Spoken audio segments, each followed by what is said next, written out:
A ascensão do poder. A trajetória de Adolf Hitler ao poder na Alemanha representa um dos capítulos mais sombrios da história moderna. Em 30 de janeiro de 1933, Hitler foi nomeado chanceler da Alemanha, assumindo o controle de um governo de coalizão fragilizado pela crise econômica e pela instabilidade política. O que muitos não perceberam naquele momento era que essa nomeação marcaria o início de uma série de decisões estratégicas que, embora inicialmente bem-sucedidas, continham as sementes da destruição total do Terceiro Reich. Hitler consolidou seu poder através de uma combinação calculada de manipulação legal e exploração de eventos convenientes. O incêndio do Reichstag em fevereiro de 1933 forneceu o pretexto perfeito para a aprovação de decretos de emergência que eliminaram as liberdades civis e permitiram a perseguição sistemática dos opositores políticos. A Lei de Reabilitação, aprovada em março do mesmo ano, concedeu a Hitler poderes ditatoriais, transformando efetivamente a democracia alemã em uma ditadura de partido único. Após a morte do presidente Hindenburg em 1934, Hitler fundiu os cargos de chanceler e presidente, assumindo o título de Führer. Esta concentração absoluta de poder, embora parecesse fortalecer sua posição, representava o primeiro erro fatal: a eliminação de qualquer sistema de freios e contrapesos que pudesse questionar ou moderar suas decisões futuras. Sem oposição interna legítima ou aconselhamento crítico, Hitler estava livre para perseguir suas ambições expansionistas sem limitações racionais, estabelecendo o caminho para os desastres estratégicos que viriam. A política expansionista. A política externa agressiva de Hitler começou com a retirada da Alemanha da Liga das Nações em 1933, sinalizando ao mundo sua intenção de rasgar o Tratado de Versalhes. Esta decisão, embora popular internamente, isolou diplomaticamente a Alemanha e alertou as potências europeias sobre as verdadeiras intenções do regime nazista. Entre 1936 e 1938, Hitler procedeu com uma série de anexações territoriais que testaram a vontade internacional de resistir à agressão alemã: a remilitarização da Renânia em 1936, o Anschluss com a Áustria em 1938 e a ocupação dos Sudetos checoslovacos demonstraram tanto a ousadia de Hitler quanto a fraqueza das democracias ocidentais. Cada sucesso alimentava a confiança excessiva do Führer e reforçava sua crença de que poderia expandir o Império Alemão sem enfrentar consequências sérias. A política de apaziguamento adotada pela Grã-Bretanha e França, exemplificada pelo Acordo de Munique, apenas encorajou mais agressões. No entanto, estes sucessos iniciais mascaravam um erro estratégico fundamental. Hitler estava criando um número crescente de inimigos potenciais sem garantir os recursos necessários para enfrentá-los simultaneamente. A Alemanha nazista não possuía a capacidade industrial, os recursos naturais ou a população necessária para sustentar uma guerra prolongada contra múltiplas grandes potências. Esta realidade econômica e demográfica seria posteriormente exposta quando a guerra se estendeu por múltiplas frentes, esgotando os limitados recursos alemães. A invasão da Polônia. A invasão da Polônia em 1º de setembro de 1939 representou um erro de cálculo diplomático catastrófico. Hitler havia assinado o Pacto Molotov-Ribbentrop com a União Soviética em agosto de 1939, garantindo a neutralidade soviética e permitindo a partilha da Polônia entre as duas potências totalitárias. O Führer acreditava que a Grã-Bretanha e a França, que haviam cedido repetidamente às suas demandas anteriores, mais uma vez evitariam o conflito armado. Esta avaliação provou-se dramaticamente incorreta. Em 3 de setembro de 1939, tanto a Grã-Bretanha quanto a França declararam guerra à Alemanha, honrando seus compromissos de defesa com a Polônia. Hitler subestimou fundamentalmente a determinação das democracias ocidentais em finalmente traçar uma linha contra a expansão nazista. A guerra que ele esperava evitar ou limitar a um conflito regional rapidamente se transformou em uma conflagração europeia. A campanha polonesa demonstrou a eficácia devastadora da tática Blitzkrieg, com forças alemãs esmagando a resistência polonesa em questão de semanas. No entanto, esta vitória militar rápida obscureceu o fato de que a Alemanha agora enfrentava uma guerra em duas frentes potenciais, exatamente a situação que havia levado à derrota alemã na Primeira Guerra Mundial. Apesar dos sucessos táticos iniciais, Hitler havia colocado a Alemanha em um caminho estratégico insustentável, comprometendo o país com um conflito prolongado, para o qual não estava adequadamente preparada em termos de recursos econômicos e reservas militares de longo prazo. O erro fatal de Dunkerque.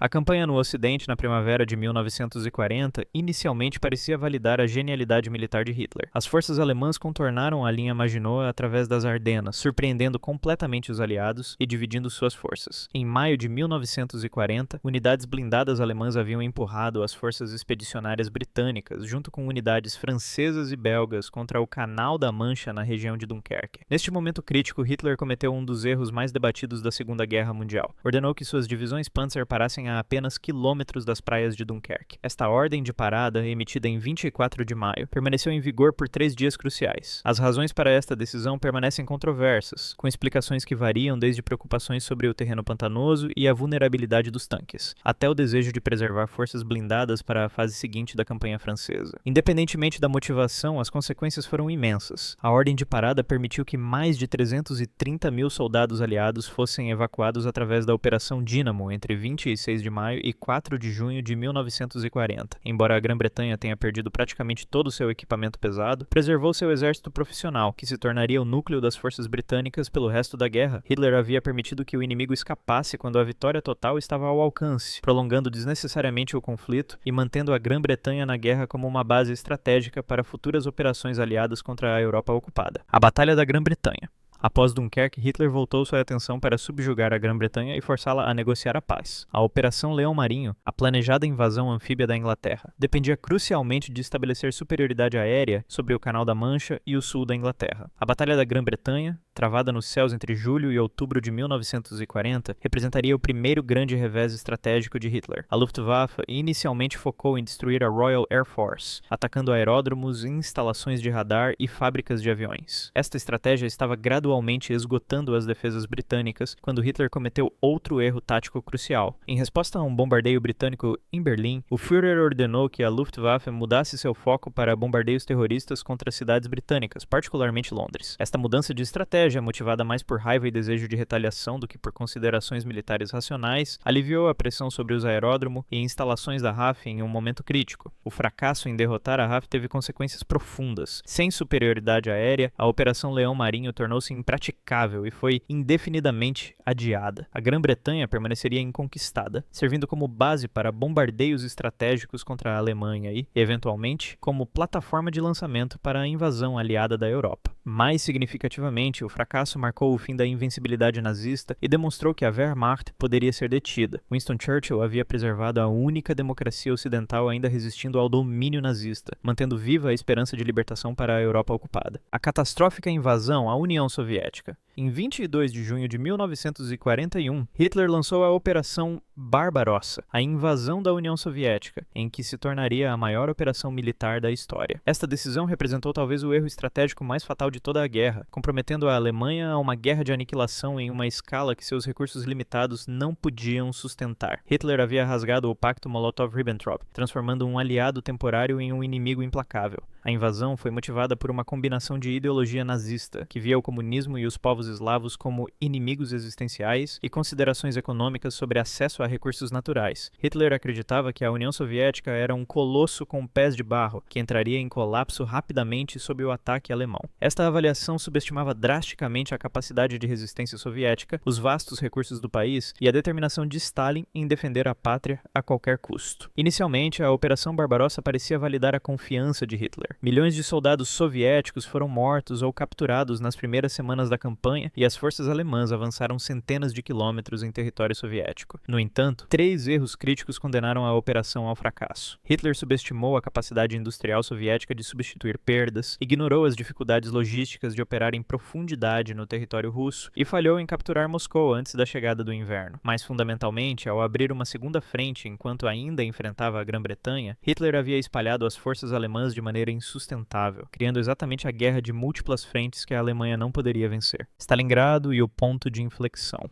A Batalha de Stalingrado, travada entre agosto de 1942 e fevereiro de 1943, marcou o ponto de inflexão definitivo da Segunda Guerra Mundial na frente oriental. O que começou como uma operação para capturar uma cidade estratégica no rio Volga transformou-se no confronto mais sangrento da história militar, com estimativas de 1,5 milhões de baixas combinadas. A obsessão de Hitler com capturar a cidade, que levava o nome de seu arqui-inimigo, transformou considerações estratégicas racionais em uma questão de prestígio pessoal. Hitler cometeu vários erros táticos e estratégicos críticos durante a batalha. Primeiro, insistiu em capturar a cidade em vez de simplesmente isolá-la, desperdiçando recursos preciosos em combate urbano brutal, onde as vantagens tecnológicas alemãs eram neutralizadas. Segundo, quando as forças soviéticas lançaram a Operação Urano em novembro de 1942. Cercando o 6º Exército Alemão, Hitler proibiu qualquer tentativa de ruptura, ordenando que as tropas mantivessem suas posições a todo custo. A recusa de Hitler em permitir uma retirada estratégica condenou aproximadamente 300 300 mil soldados alemães. Hermann Göring prometeu abastecer as forças cercadas por via aérea, uma promessa que provou-se impossível de cumprir. Quando o Sexto Exército finalmente se rendeu em fevereiro de 1943, apenas cerca de 90 mil soldados sobreviveram ao cerco e poucos retornariam da prisão soviética. A derrota em Stalingrado não apenas custou à Alemanha uma força militar irreparável, mas também quebrou o mito da invencibilidade da Wehrmacht, energizou o Exército Vermelho e sinalizou que a maré da guerra havia definitivamente mudado. A partir deste momento, a Alemanha lutaria uma guerra defensiva desesperada, incapaz de recuperar a iniciativa estratégica. Pearl Harbor. Em 7 de dezembro de 1941, o Japão atacou a base naval americana de Pearl Harbor no Havaí, matando mais de 2.400 americanos e destruindo uma porção significativa da frota do Pacífico. Este ataque transformou instantaneamente o sentimento público americano, unindo uma nação previamente dividida sobre o envolvimento na guerra. 4 dias depois, em 11 de dezembro de 1941, Hitler cometeu um dos erros estratégicos mais inexplicáveis da guerra. Declarou guerra aos Estados Unidos. Esta declaração não era exigida pelo pacto tripartite que unia a Alemanha, Itália e Japão, pois o acordo apenas obrigava a assistência mútua em caso de ataque, não em caso de agressão iniciada por um dos membros. Hitler não havia sido consultado sobre o ataque a Pearl Harbor e não tinha a obrigação legal de entrar em guerra contra os Estados Unidos. No entanto, motivado por solidariedade ideológica com o Japão, desprezo pelos Estados Unidos e raiva pelos crescentes suprimentos americanos para a Grã-Bretanha e União Soviética, Hitler voluntariamente adicionou a maior potência industrial do mundo à lista de seus inimigos. As consequências desta decisão foram catastróficas para a Alemanha. Os Estados Unidos possuíam uma capacidade industrial que superava em muito a da Alemanha, uma população 3 vezes maior e acesso ilimitado a recursos naturais. A declaração de guerra garantiu que a vasta maquinaria industrial americana seria totalmente mobilizada contra o eixo. Winston Churchill, ao ouvir a notícia, soube imediatamente que a vitória aliada estava assegurada. Hitler havia transformado o que poderia ter sido um conflito limitado com a Grã-Bretanha em uma guerra global contra uma coalizão de superpotências cujos recursos combinados à Alemanha não tinha esperança de igualar: a guerra total. À medida que a guerra se prolongava, a inadequação da base industrial e de recursos da Alemanha tornou-se cada vez mais evidente. O conceito de Blitzkrieg havia sido desenvolvido precisamente porque a liderança militar alemã reconhecia que o país não poderia sustentar uma guerra prolongada de desgaste. No entanto, em 1942, a Alemanha encontrou-se lutando exatamente esse tipo de conflito em múltiplas frentes, esgotando recursos que não poderia repor rapidamente. A economia de guerra alemã enfrentava limitações fundamentais. A Alemanha carecia de acesso adequado a recursos críticos como petróleo, borracha e metais raros, enquanto os aliados podiam aproveitar os vastos recursos do Império Britânico, as reservas inexploradas da União Soviética e o gigantesco potencial industrial dos Estados Unidos. A Alemanha dependia de uma combinação precária de reservas domésticas limitadas, territórios ocupados e a crescentemente perigosa importação de recursos de aliados distantes. Hitler resistiu à mobilização total da economia alemã até que fosse tarde demais. Somente após Stalingrado, em 1943, Joseph Goebbels proclamou a guerra total, tentando mobilizar completamente a sociedade alemã para o esforço de guerra. Esta hesitação contrastava marcadamente com a abordagem soviética, onde a economia inteira havia sido reorganizada para a produção de guerra desde o início do conflito. Enquanto isso, a produção americana de tanques, aviões e navios crescia exponencialmente. Em 1944, os Estados Unidos sozinhos produziam mais armamentos do que toda a coalização do eixo combinada. A Alemanha estava sendo enterrada sob uma avalanche de material bélico que simplesmente não podia igualar, tornando a derrota apenas uma questão de tempo: o Holocausto. Entre os muitos crimes do regime nazista, o Holocausto representou não apenas uma atrocidade moral inigualável, mas também um desperdício estratégico extraordinário de recursos em tempo de guerra. A sistemática perseguição, deportação e extermínio de milhões de judeus, ciganos, eslavos e outros grupos considerados indesejáveis desviou recursos críticos, mão de obra e capacidade de transporte do esforço de guerra principal. O sistema de campos de concentração e extermínio exigia infraestrutura substancial, pessoal administrativo, guardas e transporte ferroviário, que poderiam ter sido empregados no fronte. Trens que transportavam vítimas para campos de morte eram trens que não estavam movendo suprimentos militares ou tropas. Trabalhadores que poderiam ter contribuído para a produção de guerra foram assassinados, enquanto recursos valiosos eram gastos na manutenção da maquinaria de genocídio, mesmo quando a situação militar da Alemanha se deteriorava. Além das implicações morais horríveis, esta política também teve consequências estratégicas de longo prazo. O tratamento brutal das populações ocupadas na Europa Oriental, particularmente na União Soviética, transformou potenciais colaboradores em resistentes determinados. Milhões que inicialmente poderiam ter visto os alemães como libertadores do regime stalinista foram rapidamente alienados pelas políticas nazistas de extermínio racial e exploração brutal. Esta abordagem gerou movimentos de resistência massivos que amarraram divisões alemãs em operações de segurança na retaguarda, quando essas tropas eram desesperadamente necessárias nas frentes de combate. O regime nazista sacrificou vitória militar de longo prazo em nome de objetivos ideológicos genocidas. A interferência de Hitler. À medida que a guerra progredia, Hitler cada vez mais assumiu o controle direto das operações militares, rejeitando o conselho de generais profissionais experientes. Esta interferência microgerencial nas decisões táticas e estratégicas teve consequências desastrosas. Após os sucessos iniciais, Hitler começou a acreditar em sua própria infalibilidade militar, desconsiderando a experiência e expertise de seu Estado-Maior. O Führer frequentemente proibia retiradas estratégicas, insistindo em ordens de não recuar, que resultavam no cerco e destruição de formações inteiras que poderiam ter sido preservadas para lutar outro dia. Stalingrado foi apenas o exemplo mais dramático desta tendência. Situações similares ocorreram repetidamente na frente oriental, onde Hitler sacrificou exércitos inteiros em vez de permitir retiradas táticas para linhas defensáveis. Esta recusa inflexível em ceder território custou à Alemanha centenas de milhares de soldados treinados que não podiam ser substituídos. Hitler também tomou decisões operacionais questionáveis baseadas em intuição ou considerações políticas em vez de realidade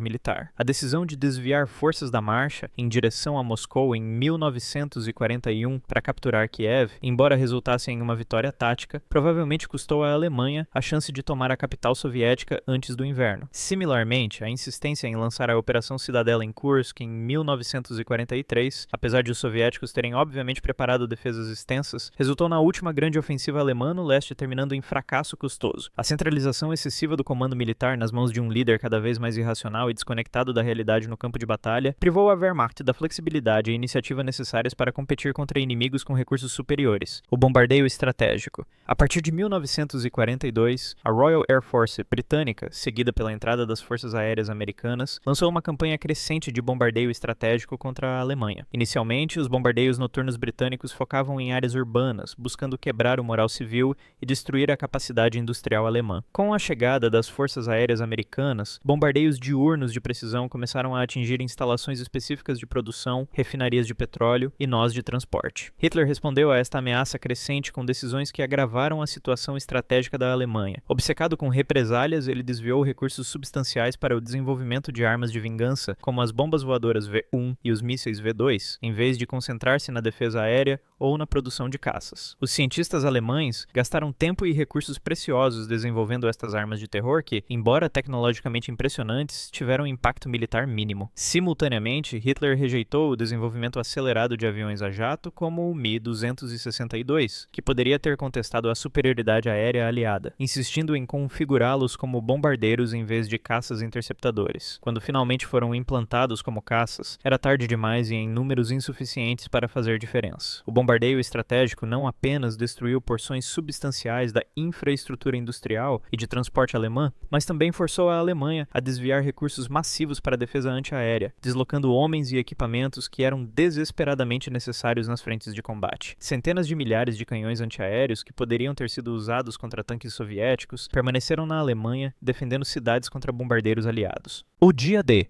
Em 6 de junho de 1944, as forças aliadas lançaram a Operação Overlord, a invasão da Normandia que estabeleceria uma segunda frente decisiva no Ocidente. O sucesso desta operação foi facilitado por uma série de erros alemães de inteligência, má distribuição de forças e, crucialmente, pela confusão no comando, que impediu uma resposta coordenada efetiva nas horas críticas após o desembarque. Hitler havia construído a propaganda do Muro Atlântico, uma linha de fortificações ao longo da costa atlântica europeia. No entanto, estas defesas eram irregulares na qualidade e frequentemente mal posicionadas, mas fundamentalmente havia desacordo estratégico entre os comandantes alemães sobre como defender contra a invasão. O Marechal Rommel advogava derrotar os aliados nas praias, enquanto outros, incluindo o comandante-geral von Rundstedt, preferiam uma defesa elástica, com reservas blindadas posicionadas para contra-ataques. Hitler comprometeu-se entre estas estratégias, satisfazendo ninguém. No dia crucial da invasão, Hitler estava dormindo e seus subordinados hesitaram em acordá-lo para autorizar o comprometimento das suas reservas Panzer. Quando finalmente foram ordenadas a contra-atacar, era tarde demais. A superioridade aérea aliada absoluta impedia o movimento diurno de grandes formações alemãs, e os aliados haviam estabelecido firmemente suas cabeças de ponte. A operação de decepção aliada, que convenceu Hitler de que Normandia era um diversivo e que o verdadeiro ataque viria em Calais, manteve forças alemãs significativas mal posicionadas. Uma vez que os aliados romperam as defesas de Normandia, a libertação da França Ocidental procedeu rapidamente. A abertura desta segunda frente condenou a Alemanha a lutar uma guerra em 2 frontes, com recursos insuficientes para defender adequadamente qualquer um deles. A ofensiva das Ardenas.